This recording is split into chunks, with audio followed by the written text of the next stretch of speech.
December 18, 1915. Kapunda, South Australia. A small mining town where red earth met endless sky and the sounds of stamp mills echoed through the valleys. George and Eva Bullwinkel welcomed their daughter into the world. They named her Vivian.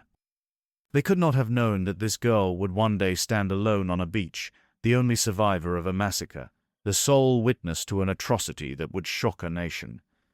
But that was still 26 years away. Vivian's childhood was split between two worlds. Born in Kapunda, she spent her early years in Broken Hill, New South Wales, where her father worked as a clerk for a mining company after arriving from Essex, England. When Vivian was 9, she moved to Adelaide to live with her grandparents. Her grandfather, William John Shedog, was a member of the South Australian Police Force. At 13, she returned to Broken Hill for high school. In 1933, Vivian became school captain. 18 years old, standing in front of her peers, learning what it meant to be responsible for others. She was training for something far more demanding than she could imagine. 1934. Vivian enrolled at the Broken Hill and District Hospital to train as a nurse. 3 years of learning anatomy, studying diseases, working night shifts, dealing with emergencies. Then another year, training as a midwife. By 1939, she was qualified and ready. She moved to Hamilton, Victoria, working at the Kia Ora Hospital, a small country hospital where she treated farmers with broken bones, children with fevers, elderly patients with failing hearts. But the world was changing. Europe had exploded into war. Hitler's armies were sweeping across the continent, and Australia, as part of the British Commonwealth, was going to war too. Young men were enlisting by the thousands. Vivian moved to Melbourne in 1940, working at the Jessie McPherson Hospital. In May 1941, she made a decision that would define the rest of her life. She tried to enlist in the Royal Australian Air Force. They rejected her. The reason? Flat feet. If that examining doctor had passed her instead of failing her, she would have gone to a different unit, been in different places. She would not have been on Bangka Island on February 16, 1942. 21 other women would still have died, but there would have been no survivor, no witness, no one to tell the world what happened. But the Australian Army Nursing Service didn't care about flat feet. They accepted her, assigned her to the 213th Australian General Hospital, gave her the rank of staff nurse. In September 1941, she sailed for Singapore. Singapore in late 1941 was still the jewel of the British Empire, the fortress, the impregnable bastion that could never fall. British, Australian and Indian troops garrisoned the island. Everyone felt safe. The Japanese wouldn't dare attack. Vivian and the other nurses set up their wards, organized their supplies, met the doctors. Some were assigned to the 210th Australian General Hospital for a few weeks. The work was routine, treating tropical diseases, dealing with training injuries. December 8, 1941, Japanese forces invaded Malaya. Bombers struck Singapore. The supposedly impregnable fortress was under attack, and the Japanese weren't just attacking, they were winning, sweeping down the peninsula at terrifying speed. The hospitals began to fill with wounded soldiers, men with bullet wounds, shrapnel injuries, burns, infections. The nurses worked around the clock. Vivian and her colleagues barely slept, triaging patients, assisting in surgeries, changing dressings, holding dying men's hands. By late January 1942, Japanese forces were advancing through Johor. The 13th Australian General Hospital evacuated to Singapore Island. The situation was deteriorating rapidly. The Japanese controlled the air. Their artillery was pounding the city. February 12, 1942. Singapore was about to fall. The military authorities finally gave the order to evacuate the nurses. 6 left on the hospital ship WWII on February 10th. 59 more left on the Empire Star. They made it to safety. But Vivian Bullwinkel was in the last group. 65 nurses ordered to board a small coastal steamer called the SS Vyner Brooke that evening, a ship that was about to become infamous. The Vyner Brooke, 1928 vintage, 1,670 tons, built to carry 12 passengers and a crew of 47. Now requisitioned by the Royal Navy as an armed trader with one small gun and a crew unfamiliar with combat. On the night of February 12th, she was crowned with 181 people, maybe more. Women, children, wounded soldiers, civilians desperate to escape, and 65 Australian Army nurses who believed they were heading to safety. Captain Tebby Borton commanded the ship. He knew the dangers. Japanese aircraft controlled the skies. Japanese warships patrolled the escape routes. Ships fleeing Singapore were being hunted down and destroyed. But he chose to run. They left Singapore harbour after dark, sailing south toward Sumatra. Captain Borton's plan was simple. Hide during daylight, travel at night, make for the Bangka Strait, then push through to safety. A good plan that almost worked. On February 13th, the Vyner Brooke hid in the lee of a small jungle-covered island. Late afternoon, a Japanese aircraft spotted them. He headed for the Bangka Strait, but Japanese warships were prowling these waters. The Vyner Brooke had to dodge them, change course, lose precious time. When dawn came on February 14th, the ship was dangerously exposed on a flat, calm sea. Just after 2 in the afternoon they came, 9 Japanese aircraft, bombers. The crew saw them approaching and sounded the alarm. Everyone rushed below deck. Captain Borton ordered evasive maneuvers, zigzagging the ship, trying desperately to survive. But you can't outrun aircraft in a cargo ship built in 1928. The first bomb missed. The second hit behind the bridge, going deep before exploding. The third went down the funnel, destroying the engine room. Vivian Bullwinkel, 26 years old, was below deck with the other nurses and passengers. The explosions were deafening. The ship lurched violently. Smoke filled the compartments. Water was pouring in. The Vyner Brooke was going down fast.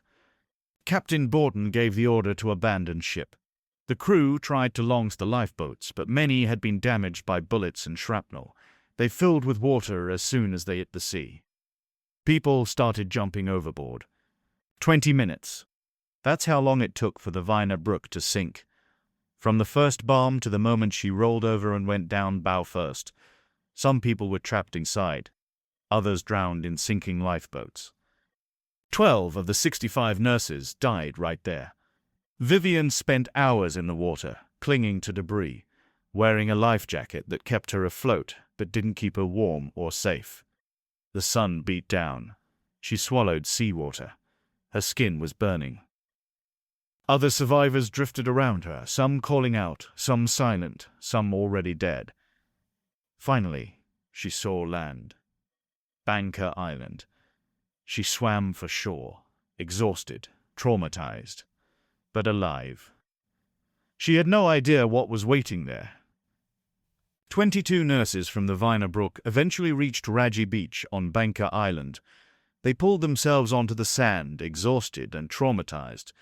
Other survivors were there too.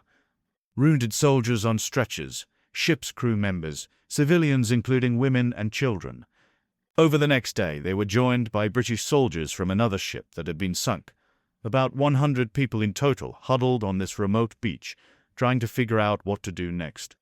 They lit a fire for warmth and as a signal. Other survivors in the water saw it but couldn't reach the beach because of strong currents. In hindsight, that probably saved their lives. What happened next would be one of the war's worst atrocities. The nurses tended to the wounded as best they could with no medical supplies. They knew the island was occupied by Japanese forces. The wounded couldn't be moved. They were dying on the beach where they lay. The decision was made to send a party to Muntok, the nearest town, to contact the Japanese and arrange a formal surrender. The nurses believed they would be protected by the Geneva Convention. They were medical personnel, marked with the Red Cross. Matron Irene Drummond, the senior nurse, suggested that civilian women and children should leave, walk toward Muntok separately, get away from the military personnel. That decision probably saved some lives. But the nurses stayed with the wounded. February 16th, 1942, mid-morning. Japanese soldiers arrived at Raji Beach. About 20 men. The survivors stood up, hands visible, making it clear they were surrendering. The nurses wore their uniforms with Red Cross armbands. There was no mistaking who they were. The soldiers separated the survivors into groups. They took the British soldiers first, made them walk away from the beach, around a headland, out of sight. Then came the sound of gunfire, screaming. Then silence. The soldiers returned, cleaning their bayonets. What happened next wasn't publicly known until decades later. Evidence collected by historians revealed that most of the nurses were sexually assaulted by the Japanese soldiers before the massacre. Vivian survived but was gagged by the government. After the assaults, a Japanese officer gave an order. 22 nurses and 1 civilian woman were told to walk into the sea, to wade out until the water was waist-deep, to form a line facing away from shore. Matron Irene Drummond, the senior nurse, turned to her colleagues. Her voice was steady, calm, strong. "Chin up, girls. I'm proud of you and I love you all." Then they walked into the water together. The machine gun was set up on the beach. The women stood in the surf, facing the horizon, knowing exactly what was about to happen. There was no escape. The water would slow them down. The soldiers were behind them. The gun opened fire. The bullets struck them from behind. One by one they fell. The water around them turned red. All gunned down in the surf. 22 women murdered in cold blood. Then the soldiers went to the wounded men still lying on stretchers on the beach. They bayoneted them all. Not one was left alive. But Vivian Bullwinkel didn't die. A bullet passed through her body at the waist, went straight through without hitting any vital organs. The shock drove her into a frozen state. She fell forward into the water. Waves washed over her. She lay there among the dead, the blood, the bodies of her friends and colleagues. She played dead because if the soldiers saw her move, they would shoot her again, or worse. She didn't know how long she lay there. Time stopped meaning anything. The soldiers eventually left. The beach was silent, except for the sound of the waves. Slowly, carefully, Vivian crawled away from the killing zone, into the jungle. For 3 days she was unconscious, her body shutting down from shock, blood loss, and exposure. When she woke up, she was alone in the dense tropical jungle with no food, no water, a bullet wound through her abdomen. She heard movement in the jungle. Private Cecil George Kingsley, British Army. He'd been with the men who were bayoneted but had somehow survived. Wounds to his abdomen and shoulder, bleeding, in terrible pain. 2 survivors who should have been dead. Vivian was a nurse. She had a patient. So she did what she'd been trained to do. She cared for him. She found water, cleaned his wounds and her own, foraged for food. She kept them both alive. But they couldn't survive out there indefinitely. Kingsley's wounds were too severe. The local villagers who initially helped them were terrified of Japanese retribution and abandoned their village. On February 28th, they walked to Muntok to surrender. They were taken to Muntok jail. Private Kingsley died soon after from his wounds. Vivian was reunited with other survivors from the Vyner Brooke. 32 nurses who had washed ashore at different locations. They embraced her, amazed she was alive. And then Vivian told them what happened on Raji Beach. The nurses made a pact. They would not speak of the massacre to the Japanese or anyone.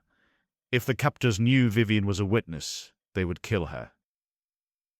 But Vivian did tell one person. Major William Alston Tebbit, an Australian Army officer also imprisoned in Muntok jail. She needed someone in authority to know, to document what happened. His testimony survived the war. Hers did too. For 3.5 years, Vivian had to hide not just her knowledge of the massacre, but her injury. She couldn't let the Japanese guards see that she'd been shot. She couldn't let them ask where that wound came from. The prisoners were moved from Muntok to Palembang on Sumatra, then back to Muntok, then to Loibuk Lingau in the interior. The conditions were brutal beyond description. Starvation rations, sickness everywhere, no medicine, no proper shelter. The nurses worked as caregivers for other prisoners despite being prisoners themselves, starving themselves, dying themselves. During those 3.5 years, 8 more nurses from the Vyner Brooke died in captivity from disease, malnutrition, exhaustion, and despair. But Vivian survived. She kept going, kept working, kept helping others. Her nursing training sustained her. The bond with her fellow prisoners sustained her. The memory of those who died on Raji Beach gave her a reason to live. She had to survive. She had to live to tell the world what happened. That burden, that responsibility, kept her alive when she had every reason to give up and die. She carried the story for all of them. August 1945.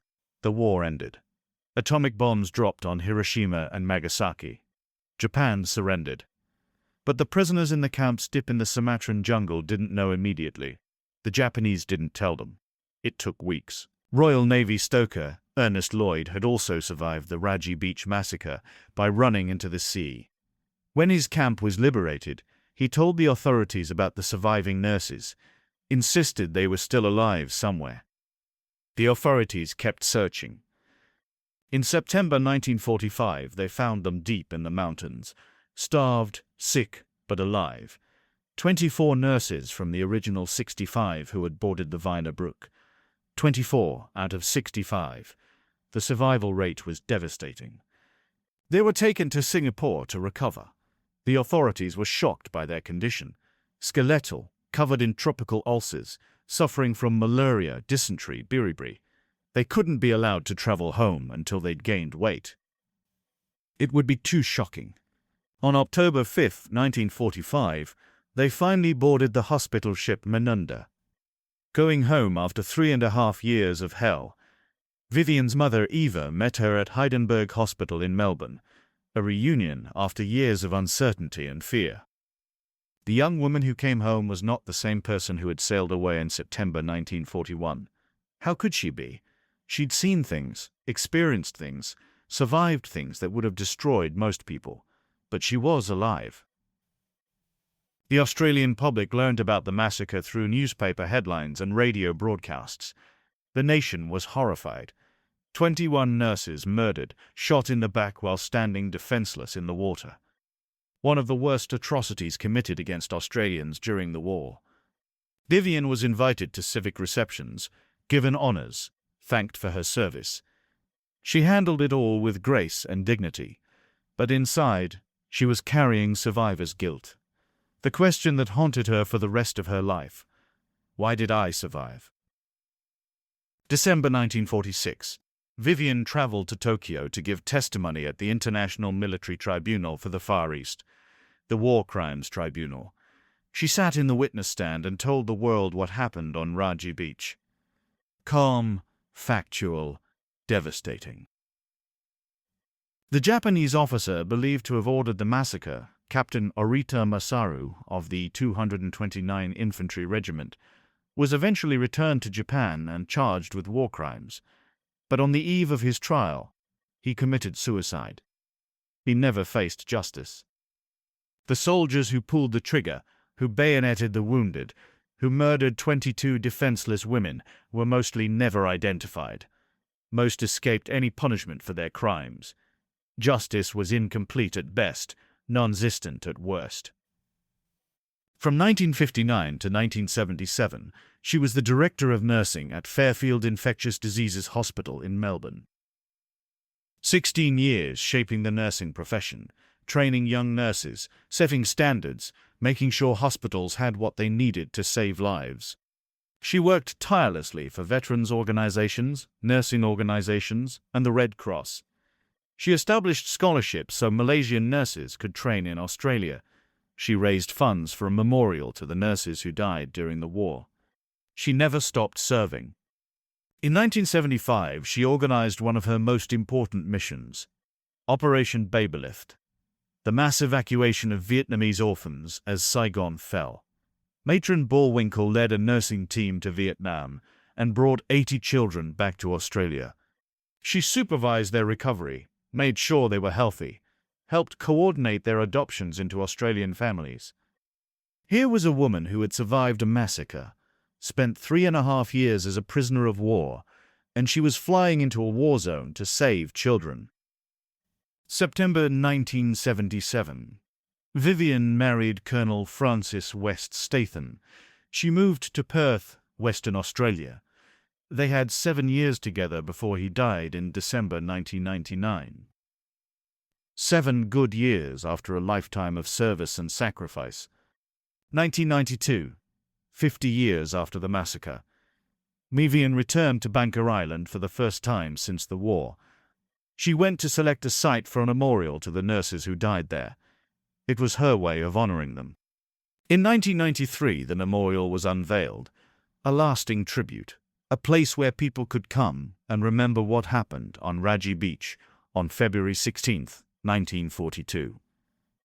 Vivian stood there, 77 years old, white-haired, dignified, surrounded by officials and veterans. But in her mind, she was 26 again, standing in the water, hearing Matron Drummond say, "Chin up, girls," falling forward as the bullet struck, lying in the surf among the dead. She never forgot, not for a single day. The honors came throughout her life. The Royal Red Cross Medal in 1947, Member of the Order of the British Empire in 1973, the Florence Nightingale Medal, the world's highest honor available to nurses, Officer of the Order of Australia in 1993. She was the first woman appointed to the Council of the Australian War Memorial. She served as president of the Australian College of Nursing. Schools, hospitals, and facilities were named after her. But here's what matters most about Vivian Bullwinkel. It's not the medals or the honors. It's not even her survival of the massacre. What matters is what she did with the rest of her life after witnessing humanity's worst. She could have been consumed by bitterness. She could have been destroyed by trauma. She could have given up on humanity. But she didn't. She spent 55 years after the war caring for others, training nurses, saving lives. She turned her survival into meaning. She turned her trauma into purpose. She bore witness so the world would remember. She dedicated herself to making sure no one else would suffer as she had suffered. That was her choice. July 3, 2000. Perth, Western Australia. Vivian Bullwinkel died of a heart attack. She was 84 years old. Her state funeral at St. George's Cathedral was attended by hundreds. Veterans, nurses, government officials, ordinary Australians paying their respects. The eulogies spoke of her courage, her resilience, her dedication to nursing, her service to her country. But those who worked with her described her differently: humble, kind, always willing to help, never seeking attention, just doing the work. In 2022, she became the first individual woman to have a statue dedicated to her at the Australian War Memorial, the first woman in the memorial's then 82-year history to receive such an honor. The statue shows her in her nursing uniform, standing tall, looking forward. Not looking back at the past, but forward to the future she helped build. A future where compassion matters more than hatred, where healing matters more than revenge. The Vivian Bullwinkel Wing at Hollywood Private Hospital in Perth, the Vivian Bullwinkel Lodge Aged Care Facility, the chair in palliative care nursing at Monash University, a common room at Northern Melbourne Institute of TARF, all named after her. These are not just buildings and positions. These are living legacies, places where nurses work, where patients are cared for, where her values continue to shape how people treat each other. Her influence didn't end with her death. The 21 nurses who died with her on Raji Beach never got to have careers, never got to raise families, never got to grow old. But Vivian lived for all of them. She carried their memory. She told their stories. She made sure they weren't forgotten. And in 2022, the Australian College of Nursing Foundation announced scholarships in each of their names. 21 scholarships, 21 names, 21 women who will be remembered not just for how they died, but for who they were. Nurses, daughters, sisters, friends, women who went to war to save lives and died because evil is real. Vivian Bullwinkel's story is not a comfortable story. It's not a story with a simple moral or a clean ending. 22 women were murdered. Most were sexually assaulted first. The perpetrators mostly escaped punishment. The government tried to hide parts of it. She carried physical and psychological scars for the rest of her life. There is no happy ending. But there is meaning. There is the example of a woman who experienced unspeakable horror and chose to respond with compassion. The memorial on Bangka Island stands on a hill overlooking the sea. You can see Raji Beach from there. The water is beautiful, clear, and blue. Tourist resorts nearby. Local villages going about their lives. And on the memorial, the names are carved. 21 names. 21 Australian nurses, and one civilian woman whose name was never recorded. For decades, local residents wouldn't eat fish from that area. Pieces of bone would wash up. The beach became known as English Bay. The village is remembered. In the decades since Vivian's death, her story has taken on new significance. Historians have worked to uncover the full truth, including the sexual violence that was suppressed. Films have been made. Books written. The nurses are studied in schools. Young Australians learn about the Bangka Island massacre. They learn about the Geneva Convention and why it matters. They learn about war crimes and why they must be prosecuted. They learn about courage under impossible circumstances, about duty, about sacrifice. And they learn about Vivian Bullwinkel, school captain from Broken Hill, rejected by the Air Force because of flat feet, nurse who sailed to Singapore with no idea what was coming, survivor of a sinking ship, survivor of a massacre, prisoner of war for 3.5 years, witness who told the world the truth, nurse who spent the rest of her life caring for others, woman who turned survival into a lifetime of service. She was not superhuman. She struggled with trauma, she carried guilt, she had nightmares, she bore scars that never fully healed. But she kept going. She kept helping. She kept caring. That's what makes her story so powerful. She was human, and she chose compassion. Vivian Bullwinkel died in 2000, but her story lives on. In the nursing students who learn about her, in the veterans who remember her, in the memorials that bear her name, in the scholarships that carry the names of all 22 women. February 16, 1942. 22 women walked into the water on Raji Beach. 21 of them died there, but their story didn't die. Vivian Bullwinkel made sure of that. She bore witness, she testified, she remembered. And for 55 years after the war, she lived a life worthy of their sacrifice. Not through seeking vengeance or holding on to bitterness, but through the simple, powerful act of caring for others. Through being a nurse, through teaching, through leading, through showing, day after day, that humanity can survive even the darkest moments, that compassion is stronger than cruelty, that one person can live to tell the story, can live to honor the dead, can live to change the world. That is the legacy of Vivian Bullwinkel. Not just survival, not just testimony, but a lifetime spent turning tragedy into meaning. A lifetime spent caring for others, despite having every reason to give up on humanity. A lifetime proving that the best response to horror is compassion.